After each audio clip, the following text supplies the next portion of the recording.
మీకెందుకండి శ్రమ, నేను చేసుకుంటాను కదా. నేను కట్ చేస్తాను, నువ్వు జరుగు.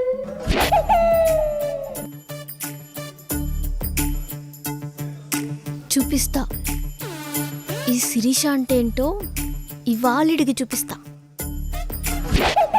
ఇవెందుకే? మీరు మళ్ళీ మళ్ళీ పనిచేస్తే నేను చూడలేనండి.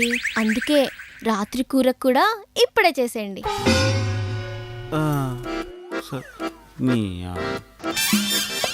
ఏదో ఒకటి ప్లాన్ అయితే వర్కౌట్ అయింది. షాపింగ్ తీసుకెళ్ళరా? ఏంటి బ్రో, కాపాడుతావు అనుకుంటే నువ్వే కష్టాల్లోకి తోసేటట్టున్నావు. అది కాదా, షాపింగ్ తీసుకెళ్ళు, ఇలాగో బిల్ పెద్ద చేస్తుంది. నువ్వెంత కట్టాలనుకుంటున్నావు అంతే కట్టు. అదేలా? క్యాష్ తీసుకెళ్ళు, అదే కట్టు.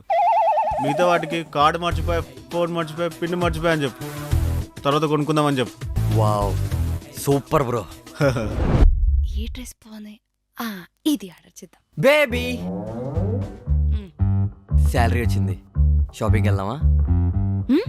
చెప్పింది విను, కానీ నీకు నచ్చింది చెయ్యి. వాళ్ళ ప్లానే వర్కౌట్ అవుతుందని నమ్మించు. నా కోసం కష్టపడడం ఎందుకు పృథ్వీ? ప్లాన్ మొదలెట్టక ముందే వర్కౌట్ అయ్యేలాగుంది. ఆన్లైన్ షాపింగ్ అయితే బెటర్. నువ్వు అలా రోడ్ మీద ఎండలో తిప్పాలని లేదురా. క్రెడిట్ కార్డ్ ఉందా? రే రే రే రే రే,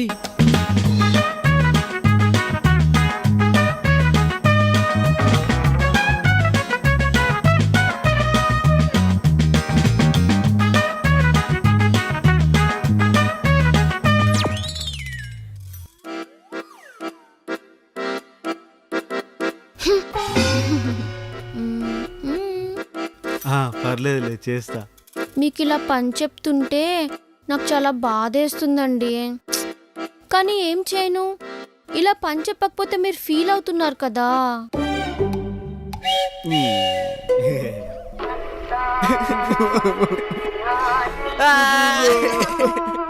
ఏదో అనుకుంటే ఏదో అయ్యింది బ్రో. ఒళ్ళంతా ఊరం అయిపోయింది, బ్యాంక్ ఖాళీ అయిపోయింది బ్రో. అసలు ప్లాన్ వర్కౌట్ అయిందా? ఎవరిది, వాళ్ళదా మనదా?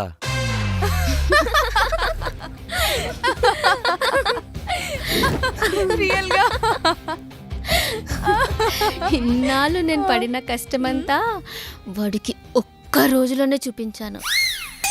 చాలా హాయిగా ఉంది. థ్యాంక్స్ అండి. మీరే లేకపోయి ఉంటే వాళ్ళు వేసిన పిచ్చి ప్లాన్కి మేం నిండా మునిగిపోయే వాళ్ళం. బ్రతికించారు. ఇంతటితో చాలదు. ఇప్పటి వరకు వాళ్ళు చేయాల్సింది చేపించారు, కానీ ఇప్పుడు వాళ్ళు చెప్పాల్సింది చెప్పించాలి. అదెలా? గేమ్. ఏ గేమ్? ట్రూత్ ఆర్ డేర్లో ఓన్లీ ట్రూతే.